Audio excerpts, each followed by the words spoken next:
मायावती क्यों इतनी नाराज हैं? मायावती को क्यों बार बार सफाई देनी पड़ रही है? मायावती इंडिया गठबंधन के साथ जाएंगी या नहीं? बसपा प्रमुख और उत्तर प्रदेश की पूर्व मुख्यमंत्री मायावती इन दिनों जबरदस्त सुर्खियां बटोर रही हैं। कभी उनके कांग्रेस से हाथ मिलाने की बात सामने आती है तो कभी समाजवादी पार्टी का साथ देने की। मगर इन सब के बीच सच्चाई क्या है, ये मायावती को बार बार या तो प्रेस कॉन्फ्रेंस करके या अपना बयान देकर बताना पड़ता है। और एक बार फिर से कुछ ऐसा ही हुआ है। मायावती ने सोशल मीडिया पर लंबा चौड़ा ट्वीट लिखकर समाजवादी पार्टी और मीडिया पर जमकर भड़ास निकाली है। दरअसल कुछ दिन पहले एक खबर जोरों शोरों से उठी थी कि इंडिया गठबंधन में शामिल होने के लिए मायावती ने सपा के वरिष्ठ नेता रामगोपाल यादव के साथ मुलाकात की है।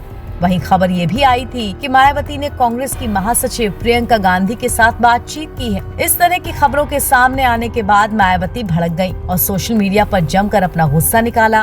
उन्होंने एक के बाद एक 2 पोस्ट किए और सीधे समाजवादी पार्टी पर निशाना साध दिया। अपनी पहली पोस्ट में मायावती लिखती हैं, सपा नेता रामगोपाल यादव के हवाले से बीएसपी के इंडिया गठबंधन में शामिल होने के लिए मुलाकात की न्यूज चैनल पर प्रसारित खबर पूरी तरह से गलत है, बेबुनियाद और फेक न्यूज है। बार बार ऐसी मनगढ़ंत खबरों से मीडिया अपनी इमेज खराब करने पर क्यों तुला है? कहीं ये सब किसी एजेंडे के तहत तो नहीं हो रहा?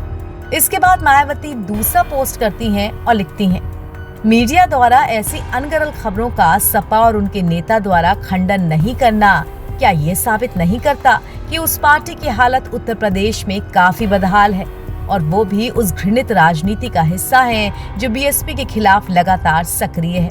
ऐसी फेक खबरों से पार्टी के लोग सावधान रहें। मायावती की इस पोस्ट में सीधे तौर पर समाजवादी पार्टी के ऊपर सवाल खड़े किए गए हैं, क्योंकि जब से इंडिया गठबंधन बना है तभी से विपक्ष के सारे नेता मायावती को उसमें शामिल करने की कोशिश में लगे हैं।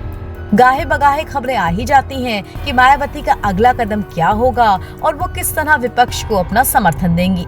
कुछ दिनों पहले जब संसद में बीजेपी नेता रमेश बिधूड़ी ने बसपा नेता दानिश अली को अभद्र टिप्पणी की थी, उसके ठीक बाद राहुल गांधी ने दानिश के साथ मुलाकात की थी। ये देखकर भी ऐसा लगा था कि कांग्रेस बसपा को इंडिया गठबंधन में शामिल करने के लिए ये बातचीत कर रही है, मगर उसी वक्त मायावती ने इसका खंडन कर दिया था और बसपा के अकेले चुनाव लड़ने की बात भी कही थी। बीएसपी ने सत्ताधारी गठबंधन व विपक्षी गठबंधन से ज्यादातर अपनी दूरी ही बना के रखी है, जिससे फिर यहाँ कोई भी गठबंधन केंद्र व राज्यों की भी सत्ता में पूरी मजबूती के साथ आसीन न हो सके तथा इसके स्थान पर फिर इनकी मजबूत नहीं बल्कि मजबूर सरकार ही बनेगी।